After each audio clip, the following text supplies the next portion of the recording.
وأخرجنا منها حبا فمنه يأكلون وجعلنا فيها جنات من نخيل وعناب وفجرنا فيها من العيون ليأكلوا من ثمره وما عملته أيديهم أفلا يشكرون صدق الله مولانا العظيم وصدق رسوله النبي الكريم الرؤوف الرحيم اللهم نور قلوبنا بالقرآن وزين أخلاقنا بالقرآن وادخلنا الجنة بالقرآن ونجنا من النار بالقرآن. قال الله تعالى وتبارك في شان حبيبه مخبرا وآمرا إن الله وملائكته يصلون على النبي يا أيها الذين آمنوا صلوا عليه وسلموا تسليما الصلاة والسلام عليك يا رسول الله وعلى آلك وأصحابك يا محبوب رب العالمين. تمام حمد و ثنا تعریف و توصیف اللہ جل مجدہ الکریم کی ذات بابرکات کے لیے، رسول رحمت، شفیع معظم، نبی محتشم، حضور ختمی المرتبت صلی اللہ علیہ وسلم کے حضور ناز میں اپنی عقیدتوں، ارادتوں اور محبتوں کا خراج پیش کرنے کے بعد واجب الاحترام، ذوی الاحتشام، معزز محتشم سامعین، السلام علیکم ورحمۃ اللہ وبرکاتہ۔ سورہ یاسین سے 2 رکوع درس قرآن میں آپ سماعت کر چکے ہیں، اور کچھ آیات پر آج میں آپ کے سامنے کچھ چیزیں رکھوں گا۔ اللہ تعالی میری زبان پر کلمۃ الحق جاری فرمائے اور ہم سب کو اس صورت کا نور نصیب فرمائے۔ یہ صورت قرآن مجید کا قلب ہے، دل ہے، اور آقا کریم کی یہ آرزو تھی کہ میری امت کے ہر شخص کے دل میں سورہ یاسین ہو۔ اس لیے اس کے مضامین کو سمجھنا، ازبر کرنا، اس کی تلاوت راتوں کی تنہائیوں میں کرنا، دن کے اجالوں میں کرنا، ہماری دنیاوی اور اخروی نجات کی ضمانت ہے۔ یہاں اس رکوع میں اللہ تعالی جل شانہ نے ہمارے ارد گرد جو اس کی قدرت کے نشانات پھیلے ہوئے ہیں ان کی طرف توجہ مبذول کروائی ہے، تاکہ ہمارا یقین و اذعان پختہ تر ہو جائے، اور اللہ کی ذات پر یقین کی پختگی عمل کے لیے مہمیز ہے اور آخرت کی تیاری کے لیے ابھارتی ہے۔ جتنا عقیدہ پختہ ہوگا اتنا عمل عمدہ ہوگا۔ اسی لیے سورہ یاسین کی تلاوت کرنے سے عمل میں نکھار آتا ہے۔ اللہ کی ذات پر یقین بڑھ گیا تو پھر عمل میں بھی نکھار اس کا لازمی نتیجہ ہے۔ اب بڑے وہ دلائل جو ہمارے گرد و پیش میں پھیلے ہوئے ہیں ان سے ہمارے یقین اور اذعان کے اضافے کے ساماں کیے جا رہے ہیں۔ وآیۃ لہم، اور ان کے لیے ایک نشانی، الارض المیتۃ، مردہ زمین ہے۔ زمین جب خالی پڑی ہوتی ہے تو اسے مردہ کہتے ہیں۔ پھر جب بارشیں برستی ہیں،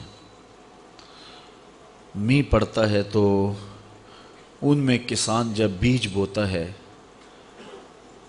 تو وہ مردہ زمینیں جب سبزہ اگاتی ہیں تو زمرد کی چادر بچھ جاتی ہے، زندگی کے آثار، رویدگی کے آثار ظاہر ہوتے ہیں۔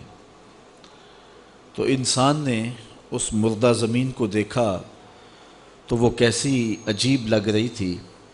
چند دنوں کے بعد جب اس پہ سبزے کی چادر بچھ گئی تو پھر وہ زمین کتنی خوبصورت دکھائی دیتی ہے۔ اللہ تعالیٰ جل شانہ ارشاد فرماتا ہے کہ ان کے لیے یہ ایک نشانی ہے۔ علماء کرام نے لکھا ہے کہ وَآیَةٌ، آیتن کے اوپر جو تنوین ہے یہ تفخیم کے لیے ہے، تو پھر اس کا مطلب یہ ہوا کہ ایک بہت بڑی نشانی مردہ زمین ہے، احییناہا، جس کو ہم نے زندہ کیا، وَأَخْرَجْنَا مِنْهَا حَبًّا، اور اس سے ہم نے اناج نکالا، فَمِنْهُ يَأْكُلُونَ، اور اسی سے تم کھاتے ہو، اسی سے یہ لوگ اناج لیتے ہیں، اناج کھاتے ہیں۔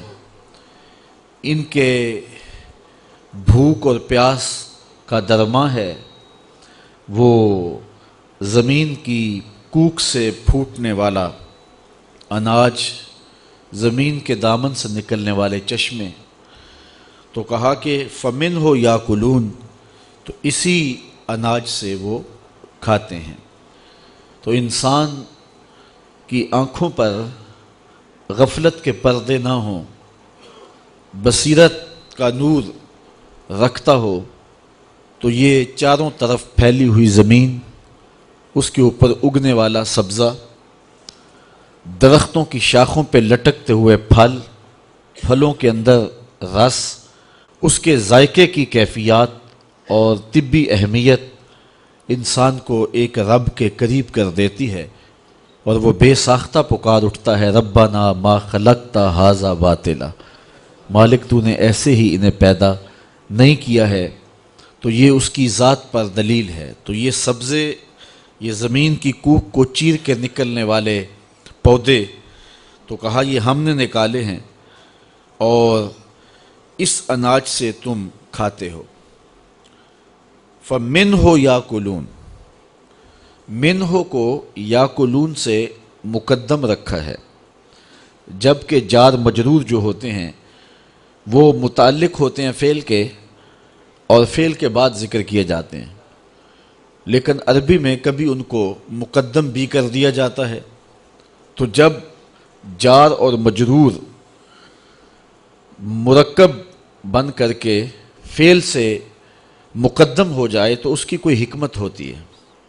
تو یہاں منہ کو جو مقدم رکھا گیا ہے یاکلون پر، تو یہ اشارہ ہے نباتات کی اہمیت پر۔ دنیا کے مختلف گوشوں پر جو بنجر زمینیں پڑی ہوئی ہیں ان کو آباد کیا جائے، بالخصوص امت مسلمہ کے پاس اس وقت پوری دنیا کی 25% زرخیز زمینیں ہیں، اور معاشی بحران کا وہ قوم کبھی بھی شکار نہیں ہو سکتی جو نباتات کی اہمیت کو سمجھ لیتی ہے اور زمینوں کو یوں ہی خالی اور بنجر نہیں رہنے دیتی۔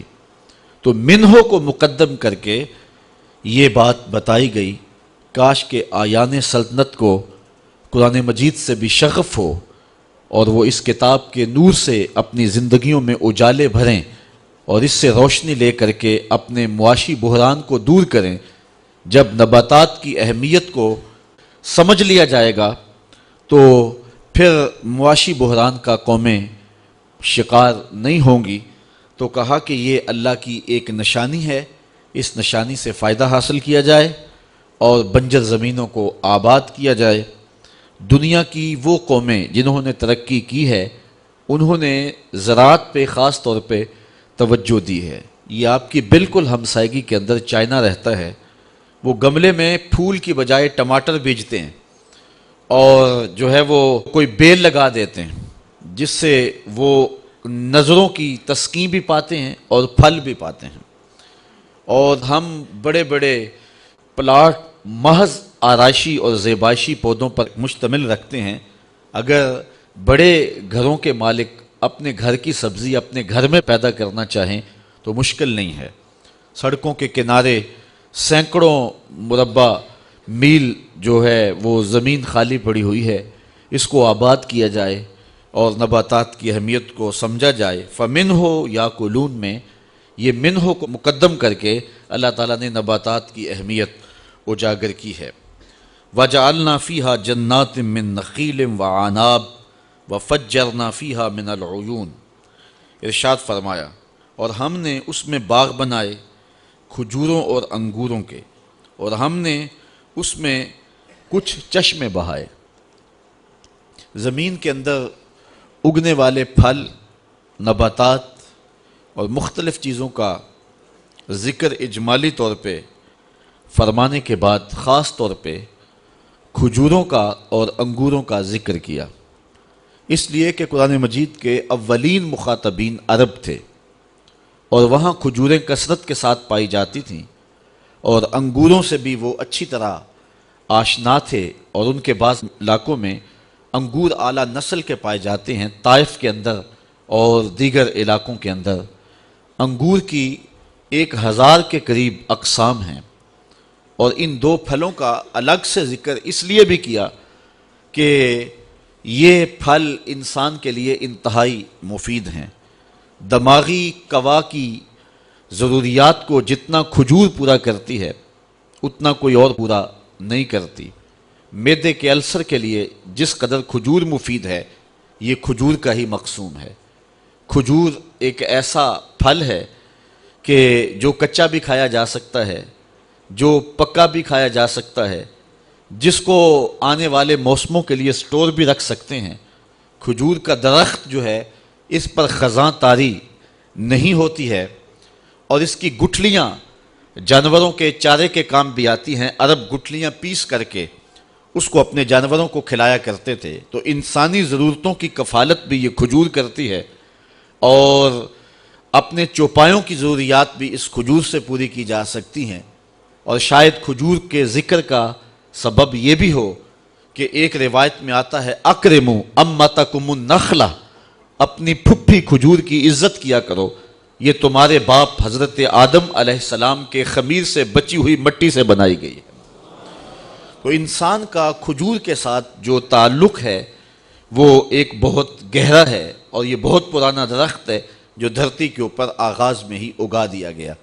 اس لیے کہا گیا کہ اگر تم نظر اٹھا کے دیکھو تمہیں صحراؤں میں اگے ہوئے کھجوروں کے درخت نظر آئیں گے جو تمہاری ضروریات کی کفالت کرتے ہیں، تو کیا ان کھجوروں کو دیکھ کر کے تم رب کی قدرت اور رب کی صنائی اور رب کی کاریگری اور رب کی ذات پر تیقن اور یقین کی دولت نہیں پاتے ہو؟ تو یہ کھجوریں تمہیں کچھ سکھاتی ہیں۔ اور پھر دوسرا ذکر وعناب، انگوروں کا کیا۔ انگور جو ہے اس کا جو شیرہ ہے یہ ماں کے دودھ سے مشابہت رکھتا ہے ذائقے میں اور توانائی میں۔ پھر قدرت نے جس صنائی کے ساتھ، جس کاریگری کے ساتھ اس شیرے کو ایک باریک جھلی کے اندر پیک کیا ہے، یہ ایک الگ کہانی ہے۔ دنیا کا کوئی کاریگر اس اہتمام کے ساتھ شیرے کو پیک نہیں کر سکتا۔ رب نے جس طرح اس شیرے کو انگور کے اندر پیک کیا ہے، تو کہا ذرا اس پہ غور کرو، اس پہ تدبر کرو، بصیرت کی آنکھ کھلی ہے تو غور سے دیکھو، یہ کھجوریں بھی اور یہ انگور بھی ہم نے تمہارے لیے پیدا کیے۔ وَفَجَّرْنَا فِيهَا مِنَ الْعُيُونِ، اور ہم نے اس میں کچھ چشمے بہائے جو تمہاری ضروریات کی کفالت کرتے ہیں۔ دنیا کے مختلف گوشوں میں میٹھا پانی چشموں کی صورت میں انسان کی پیاس بجھاتا ہے۔ ویسے دنیا کے اوپر 32 کروڑ مکعب میل پانی ہے اس وقت پوری دنیا کے اوپر جو پایا جا رہا ہے، جس میں 97.2% سمندروں کا کڑوا پانی ہے۔ صرف 2.8% پانی جو ہے وہ میٹھا ہے۔ اب اس 2.8% میٹھے پانی سے انسانی ضروریات کس طرح پوری ہوں، ایک بہت بڑا مسئلہ ہے۔ لیکن رب کا اہتمام یہ ہے کہ وہ گرم ہواؤں کو جب بھیجتا ہے تو وہ سمندروں سے بخارات اٹھاتی ہیں، اور قرۂ زمہریر میں پہنچ کر کے وہ بخارات جو ہیں وہ جب دوبارہ بارش کا رنگ اختیار کرتے ہیں تو وہ بالکل میٹھا ہو چکا ہوتا ہے، اور پھر پوری دنیا کے اوپر وہ پانی برستا ہے، دریاؤں کے راستے پھر دوبارہ سمندر میں پہنچ جاتا ہے۔ اس آبی سائیکل کا آپ اگر مشاہدہ کریں تو زبان بے ساختہ رب کی تسبیح بولنے پہ مجبور ہو جائے گی کہ اس نے انسان کی ضروریات کو کس طرح پورا کیا، کہاں سے پانی اٹھایا، پھر بادل کب تک اس کو سنبھالے رہے، جب ضرورت پڑی تو پھر ان بادلوں کو نچوڑ دیا گیا، اور پھر گرم موسم کس طرح جو ہے وہ تبدیل ہوئے، اور رتوں کی تبدیلی دلوں میں کیسے قرار دیتی ہے۔ چند دن قبل جو برستی گرمی تھی اور لو کے جو تھپیڑے تھے، آپ نے بھی دیکھا کہ ہر شخص بالبلا اٹھا تھا، روزانہ کتنی اموات واقع ہو رہی تھی، اوپر سے بجلی نہیں، اور پھر حالات یہ ہیں کہ زندگی ایک اذیت بنتی جا رہی تھی۔ پھر رب نے ہواؤں کو حکم دیا، اب اڑاؤ بادلوں کو اور میرے بندوں پہ رحمتیں برسا دو، اور پھر ایسی جل تھل ہوئی کہ موسم کے تغیر دلوں کے قرار کا سامان بھی بنے اور من میں چراغاں بھی ہوا، اور انسان بے ساختہ اس کی رحمتوں اور اس کی کرم نوازیوں پر جھوم اٹھا۔ تو یہ اس کا اہتمام ہے جو اپنے بندوں کے لیے اس نے فرمایا ہے۔ تو اللہ فرماتا ہے وَفَجَّرْنَا فِيهَا مِنَ الْعُيُونِ، ہم نے یہ جو چشمے جاری کیے ہیں، ذرا ان چشموں کو بھی دیکھو، یہ پھوٹتے جھرنے، یہ بہتی ندیاں، یہ گیت گاتے رقص کرتے ہوئے جو ہیں وہ آبشاریں، پہاڑوں کے اوپر تودے، پھر گرمیوں کے موسم میں ان کا پگھلنا، یہ قدرت کے انتظام دیکھیے اور مالک کے رنگ دیکھیے۔ تو اللہ فرماتا ہے وَفَجَّرْنَا فِيهَا مِنَ الْعُيُونِ، اور ان پھوٹتے ہوئے چشموں کو دیکھو، لِيَأْكُلُوا مِن ثَمَرِهِ، تاکہ اس کے پھلوں سے کھائیں۔ اب ثمر ہی میں جو ہی ضمیر ہے، اس پر مفسرین کی 3 آراء ہیں۔ ایک رائے یہ ہے کہ ضمیر راجع ہے ذات باری کی طرف، کہ اللہ تعالیٰ کے دیے ہوئے پھلوں سے کھاؤ، اور دوسرا مفہوم یہ ہے کہ لِيَأْكُلُوا مِن ثَمَرِهِ، یہ ہی کی ضمیر راجع ہے نخیل اور آناب کی طرف، کہ کھجور کے پھلوں سے کھاؤ۔ اور تیسری رائے مفسرین کی یہ ہے کہ ثمر ہی کی جو ضمیر ہے یہ راجع ہے عیون کی طرف، کہ جب چشمے بہتے ہیں اور پانی پھوٹتا ہے تو زندگی کے آثار پیدا ہوتے ہیں اور رویدگی پیدا ہوتی ہے۔ تو چونکہ پانی بنیاد ہے زندگی کی، اللہ تعالیٰ قرآن مجید میں ارشاد فرمایا وَجَعَلْنَا مِنَ الْمَاءِ كُلَّ شَيْءٍ حَيٍّ، ہم ہر زندہ کی زندگی کا دار و مدار پانی پہ رکھا ہے۔ انسان پانی کے بغیر نہیں جی سکتا، حیوانات پانی کے بغیر نہیں جی سکتے۔ اسی طرح آج سائنس کہتی ہے کہ یہ جو درخت ہیں، نباتات ہیں، یہ بھی زندگی رکھتے ہیں، گو حیوانات کی زندگی سے ان کی زندگی مختلف ہے، تو یہ بھی پانی کے بغیر جی نہیں سکتے، سوکھ جائیں گے۔ تو جتنے بھی زندہ ہیں ان کی زندگی کا دار و مدار پانی پر ہے۔ تو اگر قرآن مجید کی اس آیت کو سامنے رکھا جائے تو ثمر ہی میں جو ہی کی ضمیر ہے یہ عیون کی طرف لوٹائیں گے، اور مفسرین کی زیادہ تعداد اس سمت گئی ہے کہ ان پھوٹتے چشموں کا پھر فیض دیکھیے، اور اللہ کی کرم نوازیوں کے جمتے ہوئے رنگ دیکھیے، اور پھر کھجور کی صورت میں تمہارے اوپر اس نے جو پھل عطا کیے تو اس پھلوں کا فیضان دیکھیے کہ تم اس کو کھاتے ہو۔ تمہاری بھوک کا مٹنا اللہ کی ان کرم نوازیوں سے ہوتا ہے۔ وَمَا عَمِلَتْهُ أَيْدِيهِمْ، فرمایا یہ سب کچھ تمہارے ہاتھوں نے نہیں بنایا۔ یہ انگور کی بیل کے اندر جو رب نے خوشے لگائے ہیں، ان خوشوں کے اوپر جو جلی چڑھائی ہے، اور پھر کھجور کے اندر، انگوروں کے اندر جو ذائقے رکھ دیے ہیں، پھر اس کے اندر جو طبی تاثیرات رکھ دی ہیں، جو مٹھاس رکھ دی ہے، اور اس کے اندر جو لذتیں رکھ دی ہیں، یہ تمہارے ہاتھ کا کام نہیں ہے، بلکہ ایک رب ہے جس نے اس کھجور کے اندر، انگور کے اندر، پھلوں کے اندر، اناج کے اندر مٹھاس بھی رکھی ہے، توانائی بھی رکھی ہے، تمہاری ضرورتوں کی کفالت بھی ہوتی ہے۔ افلا یشکرون، کیا وہ شکر کیوں نہیں کرتے ہیں؟ جبکہ یہ ان کے ہاتھوں کی کرشمہ سازی نہیں ہے، یہ رب کی صنائی اور رب کی قدرت کے بکھرے ہوئے رنگ ہیں جو پوری دنیا کے اوپر دیکھے جا سکتے ہیں۔ تو یہ پھوٹتے چشمے، یہ بہتے ہوئے جھرنے، یہ جو ہے وہ نہریں، یہ نچڑتے ہوئے بادل، یہ ساون کا موسم، یہ پگھلتے ہوئے برف کے تودے، اور یہ قدرت نے جو پانی کے سلسلے رکھے ہیں جس سے زندگی نصیب ہوتی ہے۔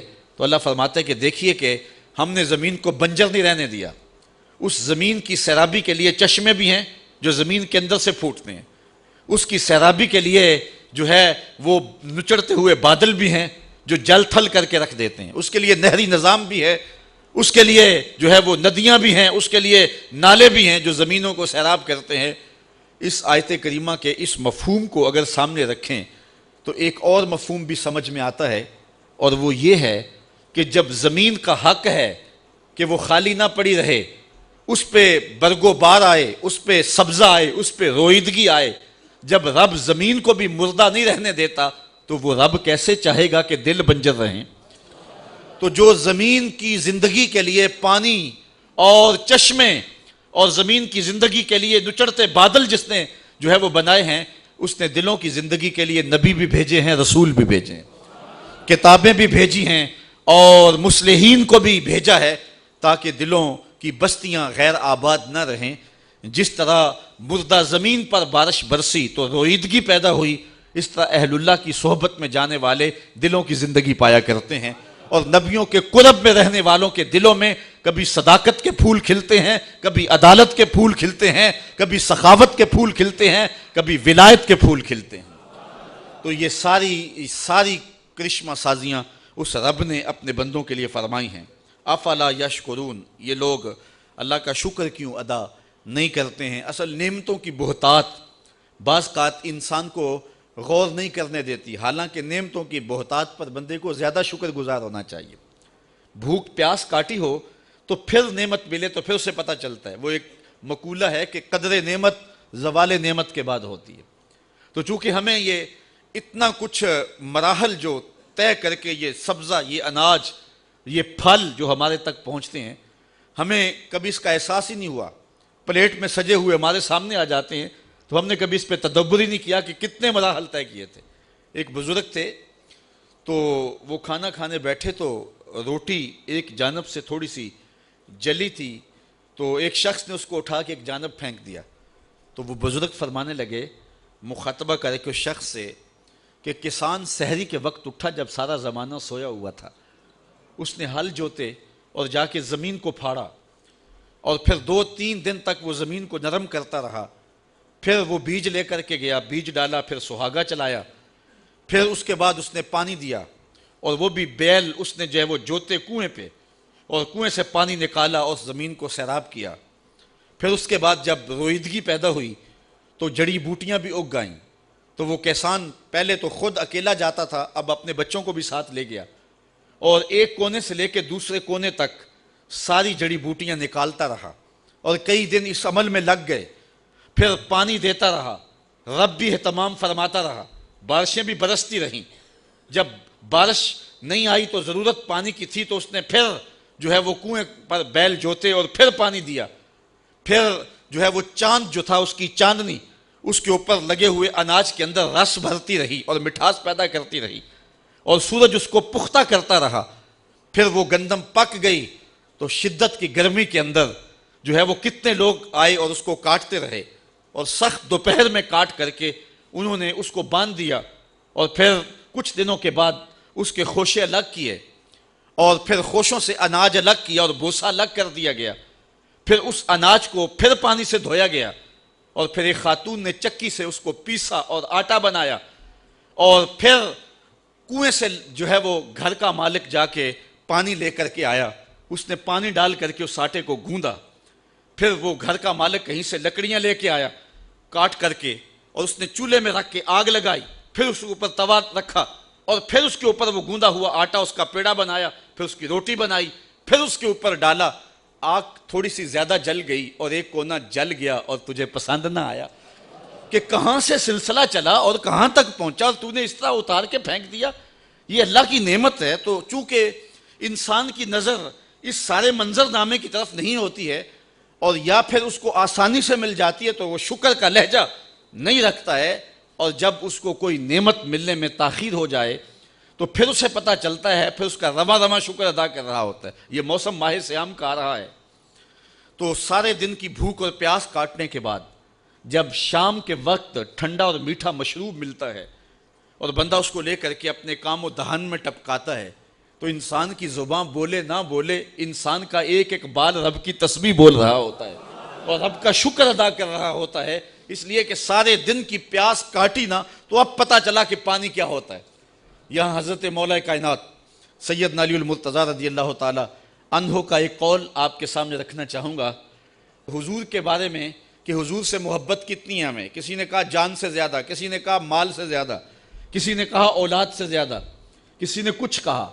حضرت علی المرتضیٰ فرمانے لگے حضور ہمیں مال سے، جان سے، اولاد سے پیارے تھے، یہاں تک کہ پیاس کی شدت ہو اور ٹھنڈا پانی میسر آ جائے، حضور اس ٹھنڈے پانی سے بھی زیادہ پیارے تھے ہمیں۔ یہ آپ نے پرسوں ترسوں کے اخبار میں دیکھا ہوگا کہ جو ہے وہ عرب میں ایک شخص گاڑی خراب ہونے کی وجہ سے راہ نہیں پا رہا تھا، پھر 40 کلومیٹر پیدل چلا اور پھر اس کی موت واقع ہو گئی۔ صحراؤں میں پانی نہ ملے تو سیدھی سیدھی موت ہوتی ہے۔ حضرت مولا کائنات کہتے ہیں کہ ہم بتائیں کہ حضور کتنے پیارے تھے؟ کہا اتنا سمجھو کہ صحراؤں میں جب موت اپنی آنکھیں نکال رہی ہو اور ٹھنڈا پانی میسر نہ ہو تو اچانک اس پیاس میں ٹھنڈا پانی نصیب ہو جائے تو وہ ٹھنڈا پانی کتنا بھلا لگتا ہے۔ حضور ہمیں اس سے بھی زیادہ پیارے تھے۔ مطلب یہ کہ حضور ہمیں جان سے بھی زیادہ پیارے تھے۔ تو اللہ کی ان نعمتوں کی قدر سیکھیں۔ اللہ تعالیٰ ان نعمتوں کا ذکر کر کے ہمیں بتا رہا ہے افلا یشکرون، یہ شکر کیوں ادا نہیں کرتے؟ سبحان الذی خلق الازواج کلھا مما تنبت الارض ومن انفسہم ومما لا یعلمون۔ پاکی ہے اس رب کو جس نے ہر چیز کے جوڑے بنائے، ان چیزوں کے مما تنبت الارض جو زمین اگاتی ہے، ومن انفسہم مخاطبین سے کہا، قرآن مجید کی تلاوت کرنے والوں سے، لوگوں سے، کہ ان کے اندر بھی جوڑے ہیں، انسانوں کے اندر بھی، حیوانات کے اندر بھی، وَمِمَّا لَا يَعْلَمُونَ، اور ان چیزوں میں بھی جوڑے ہیں جن کی انہیں خبر ابھی نہیں ہے، ان میں بھی جو ہے وہ جوڑے ہیں جن کی خبر انہیں نہیں ہے۔ تو یہ اللہ تعالیٰ نے نباتات میں بھی، حیوانات میں بھی اور ساری چیزوں کے اندر جوڑے بنائے ہیں۔ انسان کا فہم، انسان کی عقل وہاں تک پہنچ نہیں پائی، لیکن جوڑے وہاں بھی ہیں۔ انسان میں تو جوڑے ہیں ہی ہیں، نباتات بھی بغیر نر کے پھل نہیں دیتے۔ یہ کھجوروں کے باغوں میں اور آم کے پیڑ جہاں ہوتے ہیں تو ان باغوں کے اندر ان کو ساتھ نر بھی لگانا پڑتا ہے، کیونکہ اگر نر نہیں دیں گے تو پھل کچا جھڑ جائے گا، پکا نہیں ہوگا۔ یہ ہمارے ہاں چونکہ یہ کھجور کا علاقہ نہیں ہے، کہیں اکیلی کھجور ہو تو کبھی اس پہ پھل نہیں آپ نے آتا دیکھا ہوگا، اس لیے کہ اس کے ساتھ نر نہیں ہے، یا وہ نر ہوگا تو پھل آئے گا نہیں، اگر وہ مادہ ہے تو اس کا ساتھ نر نہیں ہے۔ تو جہاں کھجوریں اگائی جاتی ہیں، جہاں ان کے باغات ہوتے ہیں تو وہاں نر بھی دیے جاتے ہیں، پھر ہوائیں نر کھجوروں سے مادہ تولید کو لے کر کے مادہ کے اوپر پھینکتی ہیں، اور اس طرح وہ بارآور ہوتی ہیں اور پھر پھل ہوتا ہے۔ تو جن کو نر کم ملتا ہے، جن کھجوروں کو نر کم ملے تو ان کے اندر گٹھلی بھی پیدا نہیں ہوتی ہے۔ تو یہ اللہ تعالیٰ جل شانہ نے ایک نظام رکھا ہوا ہے کہ جانوروں کے اندر بھی جوڑے اور انسانوں کے اندر بھی جوڑے اور درختوں کے اندر بھی جوڑے، اور پھر فرمایا وَمِمَّا لَا يَعْلَمُونَ، اور بھی ایسی چیزیں ہیں جن کو یہ جانتے نہیں ہیں، جوڑے ان میں بھی ہیں۔ میں کہتا ہوں اگر اس بلب کو، اس پنکھے کو ایک مثبت اور ایک منفی، ایک ٹھنڈی اور گرم تار نہ دیں، یہ جوڑا اگر یہ نہ ہو تو یہ بھی روشن نہ ہو سکے۔ تو بہت ساری ایسی چیزیں ہیں کہ جن پہ ہم تدبر کریں تو یہ ضابطہ کار فرما ہے جو رب نے دیا ہے، اور اس جوڑے سے ہی کائنات کے اندر حسن اور رنگ اور بہار ہے۔ عورت کا حسن کس کام اگر مرد کی فتوت نہ ہو، اور مرد کی فتوت کس کام اگر عورت کا خمار نظر نہ ہو۔ تو رب نے جو ہے وہ یہ جو جوڑوں کا سلسلہ رکھا ہے، یہ ایک حسن اور ایک لطافت پیدا کرنے کے لیے رکھا ہے۔ تو کہا اس پہ غور کریں، سبحان الذی خلق الازواج کلھا، جس نے ہر شے کے جوڑے بنائے، مما تنبت الارض جو زمین اگاتی ہے، ومن انفسہم ان کی اپنے آپ سے، ومما لا یعلمون اور ان چیزوں سے جن کو انہیں خبر نہیں، جن کو جانتے نہیں۔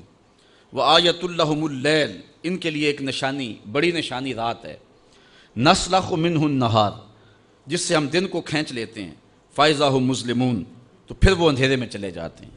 اصل اندھیرا ہے تو روشنی دن کی صورت میں نمودار ہوتی ہے، سورج کی کرنیں اندھیرے کو دھکیل دیتی ہیں۔ بعض یہ بھی کہتے ہیں کہ زمین میں مقناطیسی سلاخیں ہیں جو روشنی کو جذب کرتی ہیں اور اندھیرا سمٹتا ہے۔ بہرحال جو بھی طریقہ کار ہو، تو دن ایک لباس ہے جو رات کے اوپر چڑھ جاتا ہے اور رات اس کے نیچے چھپ جاتی ہے۔ کالے حبشی کو سفید لباس پہنا دیں تو سفیدی نظر آئے گی، اور پھر جب لباس کھینچے تو نیچے سے سیاہی نکلتی آئے گی۔ اللہ فرماتا ہے کہ ہم نے راتوں پر دنوں کے لباس چڑھا دیے ہیں، اور پھر راتیں راتیں نہیں رہی، دن ہو گئے، اور جب ہم دن کھینچتے ہیں تو پھر وہ کالی کی کالی ہو جاتی ہیں۔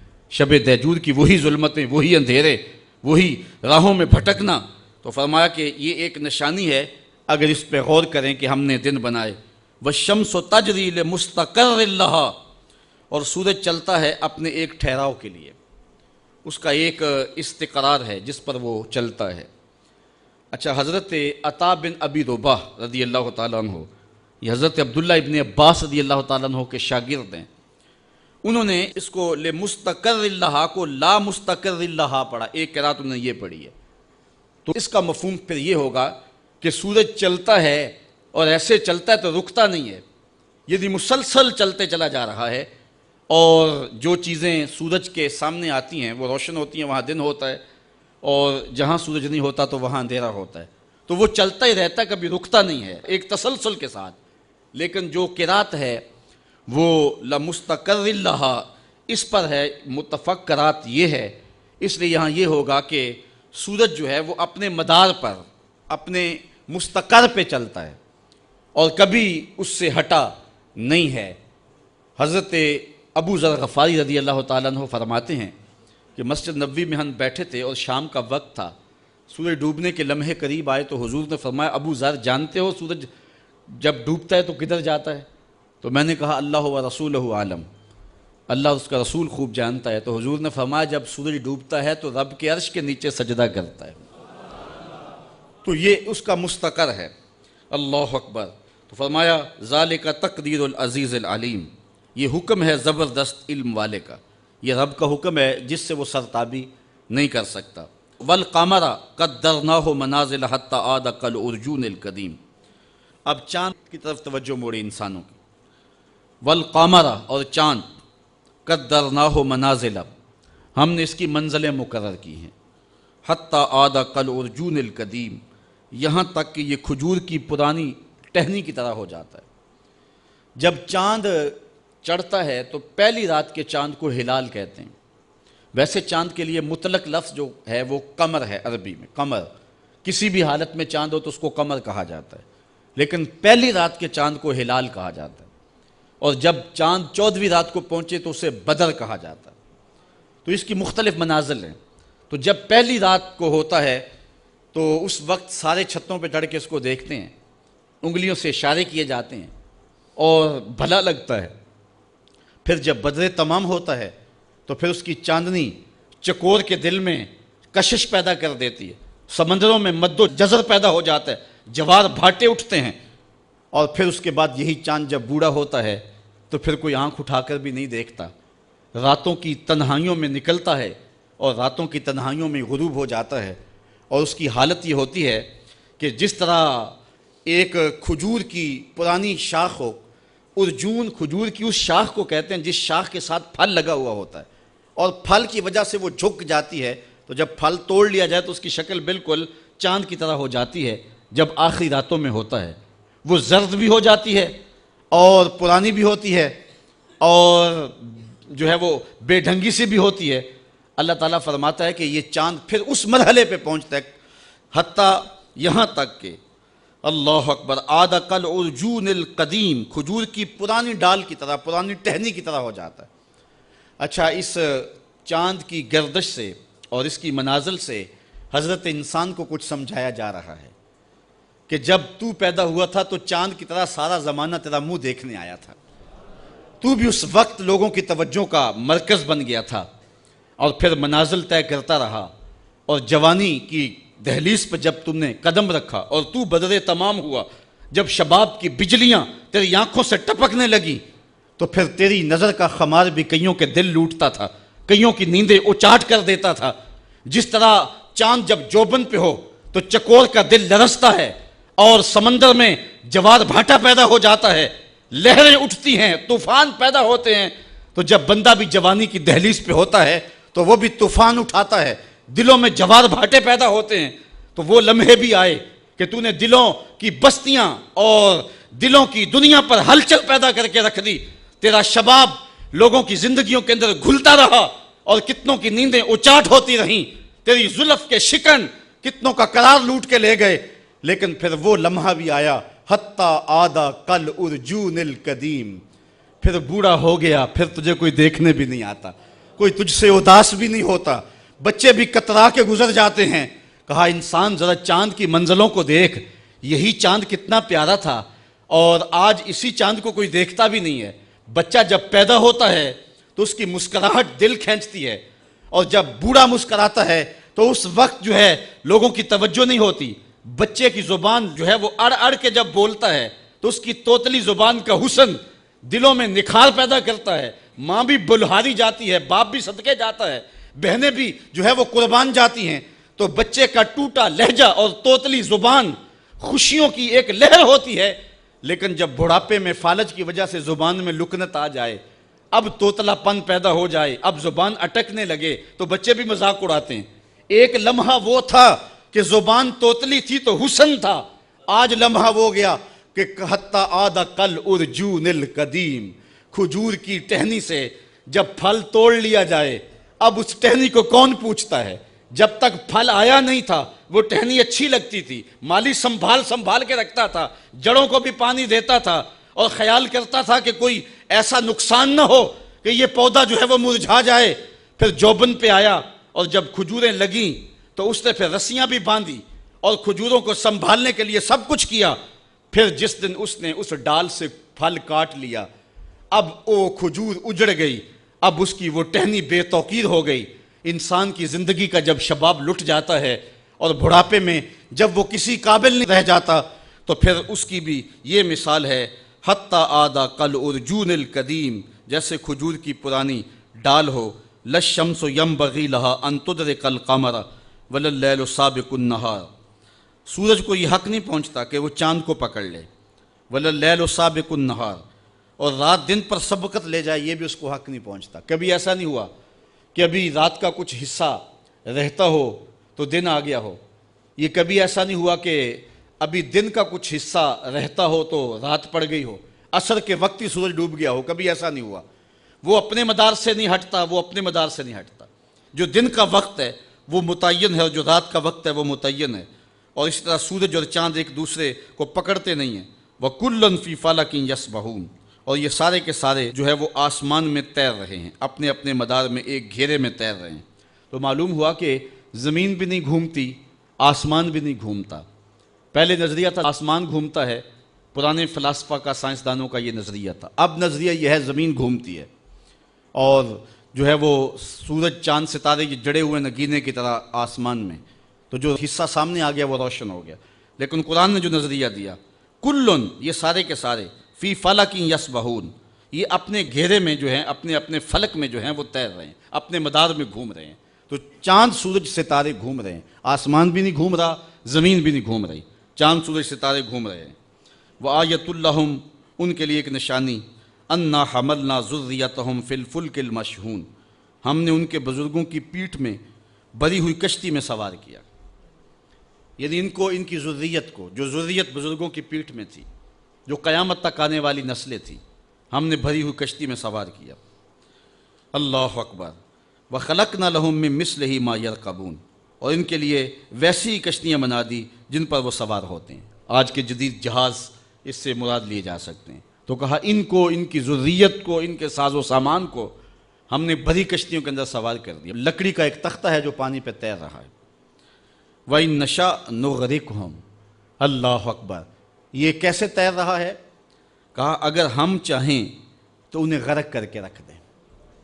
آج تو موجیں، طوفان اور جو ہے وہ بڑے بڑے جو ہے وہ حادثات جو سمندر میں روپذیر ہو رہے ہیں، ان کا بیڑا پھر بھی بچ کے گزر جاتا ہے۔ یہ ملا کا کمال ہے یا جو بیٹھے ہیں ان کا کمال ہے؟ کہا ان کا کمال نہیں، رب ان کو بچا رہا ہے۔ اور اگر ہم چاہیں، وَإِن نَّشَأْ، اگر ہم چاہیں، نُغْرِقْهُمْ، ہم ان کو غرق کر دیں، فَلَا صَرِيخَ لَهُمْ، ان کی کوئی چیخ بھی نہ سن پائے، ان کی کوئی فریاد کو بھی نہ پہنچے، وَلَا هُمْ يُنْقَذُونَ، اور نہ یہ بچائے جائیں، کوئی مدد کے لیے کوئی ٹیم ان کی مدد کو پہنچے بھی نہ۔ اگر ہم چاہیں تو ایسی جگہ ڈبو دیں، ایسی گھمن گھیری کے اندر، ایسے منجدار کے اندر کہ ان کی خبر بھی نہ ہو۔ اور دنیا کے اوپر کتنے جہاز ایسی جو ہے وہ گمبھیر اور ایسی منجداروں کے اندر ڈوب گئے ہیں کہ آج تک انسان تو انسان رہے، ان جہازوں کا نہیں پتہ چلا گئے کدھر ہے۔ تو اللہ فرماتا اگر ہم چاہیں تو ایسی جگہ ڈبو دے جہاں ان کی کوئی فریاد بھی نہ سنے، ان کی کوئی آواز بھی نہ سنے، الا رحمتا منا، لیکن ہم ان کو بچا رہے ہیں کیوں؟ یہ ہماری رحمت کی وجہ سے بچ رہے ہیں۔ وَمَتَاعًا إِلَىٰ حِينٍ، اور ایک وقت کے لیے ان کا برتنا ہے، ان کی موت ان کی زندگی کی حفاظت کر رہی ہے، اس وجہ سے یہ بچتے آ رہے ہیں کہ موت کا بھی وقت نہیں آیا، پیغام اجل ابھی نہیں آیا، تو یہ سمجھتے ہیں ہم بچ کے آگے، تم نہ بچ پاتے، یہ بچانے والا بچا رہا ہے جس نے تمہاری موت کا وقت مقرر کیا ہے، جب تک اس متعین وقت پہ نہیں پہنچو گے تمہیں کوئی نقصان نہیں پہنچا سکتا، اور جب وہ وقت آ گیا تمام تر قوتیں، تمام تر طاقتیں جو ہیں وہ بے بس ہو جائیں گی۔ شیخ سعدی نے لکھا ہے یہ سانپ جو ہوتا ہے نا، سانپ، اس کا پاؤں نہیں ہوتا، یہ اپنے جسم کو بل دے کر کے حرکت کرتا ہے اور آگے جاتا ہے، اور ایک جانور ہے کن کھجورا اسے کہتے ہیں، اس کے 100 پاؤں ہوتے ہیں، 100 پاؤں، تو یہ سانپ اور اس کی آپس میں دشمنی ہے، کبھی کن کھجورا کہیں نظر آئے تو سانپ پھر اپنی ایڑی چوٹی کی ہمت صرف کر دیتا ہے اس کو شکار کرنے کے لیے، چونکہ اس کی یہ مرغوب غذا ہے۔ تو شیخ سعدی فرماتے ہیں کہ کن کھجورا نکلا نا تو سانپ نے بھاگ کر کے اسے پکڑ لیا، تو کسی نے کن کھجورے سے کہا تیرے 100 پاؤں تھے اور سانپ کا ایک بھی پیر نہیں تھا، اور تو 100 پاؤں رکھنے کے باوجود ایسے سے پکڑا گیا جس کا ایک پیر بھی نہیں ہے، تو اس نے کہا کہ تقدیر کے آگے تدبیر نہیں چلتی، کہ تقدیر ڈاڈی ہے تو تقدیر کے آگے میرا 100 پیر بھی کام نہ دے سکا، تو جب تقدیر آ جاتی ہے، موت آ جاتی ہے تو کوئی تدبیر کام نہیں دیتی ہے، اور جب تک موت نہیں آتی ہے تو پھر زندگی کی موت خود حفاظت کرتی ہے۔ اللہ فرماتا ہے کہ یہ جو بچے آ رہے ہیں یہ منجداروں سے نکل کے ان کے بیڑے باہر آ گئے ہیں، یہ جو ساحل مراد پہ آ لگے ہیں، یہ سمجھتے ہیں جہاز بڑا قوی تھا، یہ سمجھتے ہیں کہ ہمارا جو چلانے والا ملاح ہے، ہمارا جو کپتان تھا وہ بڑا سمجھدار ہے، وہ منجداروں سے نکال کے لے آیا۔ کہا ایسا نہیں ہے، بلکہ کیسے جہاز منزل پہ پہنچا؟ الا رحمتا منا، یہ ہماری رحمت کی وجہ سے ہوا ہے۔ اللہ اکبر۔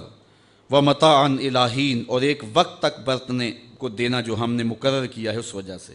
وَإِذَا قِيلَ لَهُمُ اتَّقُوا مَا بَيْنَ أَيْدِيهِمْ وَمَا خَلْفَهُمْ لَعَلَّكُمْ تُرْحَمُونَ، اور جب ان سے فرمایا جاتا ہے ڈرو تم اس سے جو تمہارے سامنے ہے اور جو تمہارے پیچھے آنے والا ہے، اللہ اکبر، اس امید پر کہ تم پر کرم ہو تو وہ منہ پھیر لیتے ہیں۔ یہ ان بد نصیب لوگوں کی کہانی ہے۔ وَمَا تَأْتِيهِم مِّنْ آیَةٍ مِّنْ آیَاتِ رَبِّهِمْ إِلَّا كَانُوا عَنْهَا مُعْرِضِينَ، جب کبھی ان کے ہاں رب کی نشانیوں میں سے کوئی نشانی آتی ہے تو وہ ان نشانیوں کو دیکھ کر کے اللہ تعالیٰ جل شانہ کی عظمتوں کا، اس کی قدرتوں کا اظہار کرنے کی بجائے، سجدہ ریزیاں کرنے کی بجائے، تسبیح و تحلیل بولنے کی بجائے یہ اعراض کرتے ہیں، منہ پھیر لیتے ہیں۔ یہ ان بدبخت لوگوں کا طریقہ ہے۔ وآخر دعوانا ان الحمد للہ رب آفاق کے ہر گوشے میں قرآن سنا کر دم لینا، اب رکنا نہیں، اب تھمنا نہیں، فردوس میں جا کر دم لینا،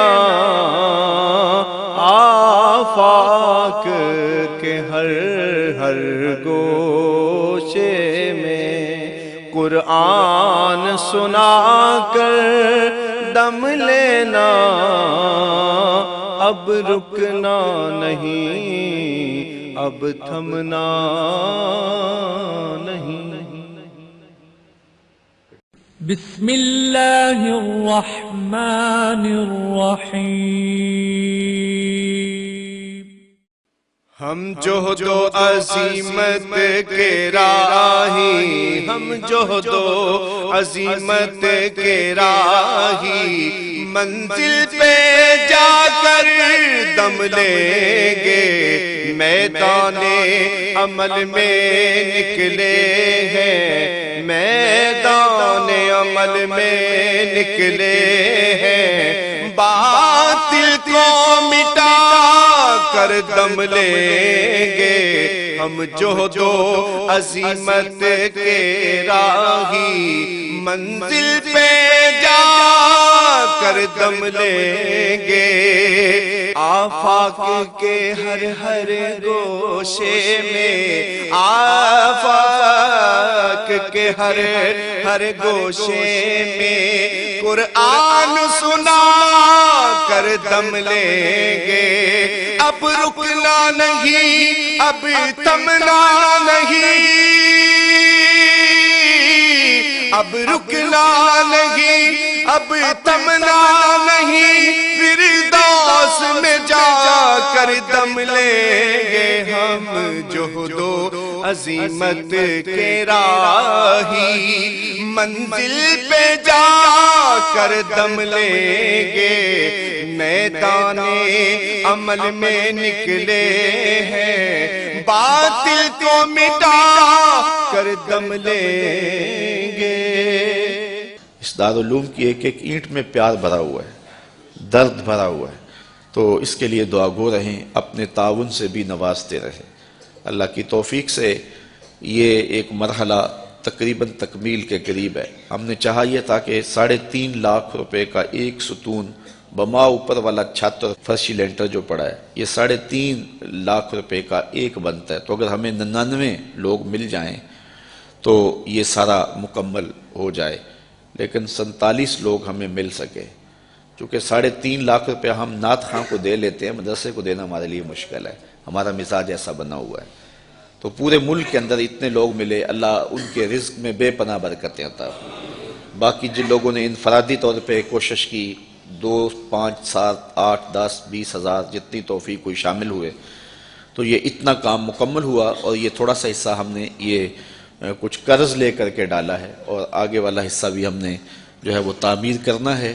جب اوپر والی چھت کا مرحلہ پہنچے گا تو ایک ستون بما چھت کے صرف 2 لاکھ روپے تک جو ہے وہ ممکن ہوگا۔ احباب اگر اس حوالے سے جو ہے وہ تعاون فرمائیں۔ جامعۃ المصطفیٰ کے جو ماہانہ اخراجات ہیں اس سلسلے کے اندر باہر سے معاونت فارم اگر وصول کر لیں، ایک بچے کا اوسط خرچہ تقریباً 1200 سے 1500 روپے تک ہے۔ اگر ایک بچے کا خرچہ اپنے ذمے لے لیں، ہمارا نمائندہ ہر مہینے وصول کر لے گا، تو یہ ایک تعاون کی صورت ہوگی۔ بہرحال جس طرح جس سے بن پڑے، اپنے مرحومین کے اصال ثواب کے لیے، اس کی تعمیر کے لیے آپ نے کوشاں رہنا ہے۔ جس نے ایک پائی بھی اس جامعہ کے لیے خرچ کی، اے اللہ اس کو جزائے جزیل دے۔